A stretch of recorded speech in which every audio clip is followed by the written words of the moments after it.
Hi friends, இப்போ hair growth ஆகிற oil எப்படி ப்ரிப்பேர் பண்ணுறதுன்னு உங்களுக்கு சொல்கிறேன் வாங்க. மெயின் இன்க்ரீடியன்ட்ஸ்னால் இந்த வேம்பாலம் பட்டை தான். இதை வச்சு எப்படி ஆயில் தயாரிக்கிறதுன்னு சொல்கிறேன் வாங்க. அடுப்பில் ஒரு கடாய் வச்சுக்கோங்க. இந்த மாதிரி கடாய் வச்சதுக்கு ப்யூர் கோகோனட் ஆயில், செக்குலாட்டின கோகோனட் ஆயில் எடுத்திருக்கேன்.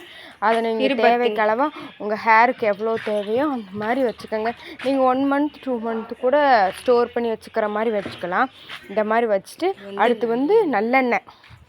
ஃபஸ்ட்டு நான் கோகோனட் ஆயில் ஊற்றினேன். அடுத்து நல்லெண்ணெய் ஊற்றிருக்கேன். நல்லெண்ணெய் ஹேர் க்ரோத்துக்கு ரொம்ப ஹெல்ப் பண்ணும். அடுத்து விளக்கெண்ணையும் அப்படித்தான் ஹேர் க்ரோத்துக்கு நல்லா ஹெல்ப் பண்ணக்கூடிய ஒரு இன்க்ரீடியன்ட்ஸ்னு சொன்னால் அது நல்லெண்ணெய், விளக்கெண்ணெய்னு சொல்லுவாங்க. அடுத்து வெந்தயம். இந்த மாதிரி நான் டப்பாவில் வச்சுருக்கேன்.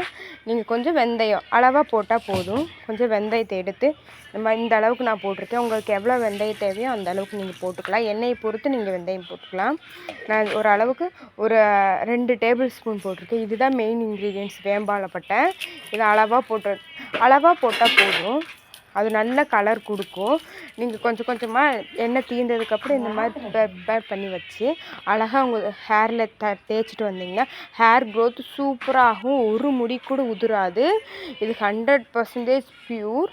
உண்மையிலே இதை செஞ்சு பாருங்கள். செஞ்சுட்டு எனக்கு கமெண்ட் பண்ணுங்கள் உங்களுக்கு எப்படி இருந்துச்சுன்னு. பாருங்கள், அப்படியே அந்த கலர் அப்படியே சேஞ்ச் ஆகும், ரெட்டிஷாக ஆகும். இந்த எண்ணெயோட ஒரு பெனிஃபிட்டே இதுதான்.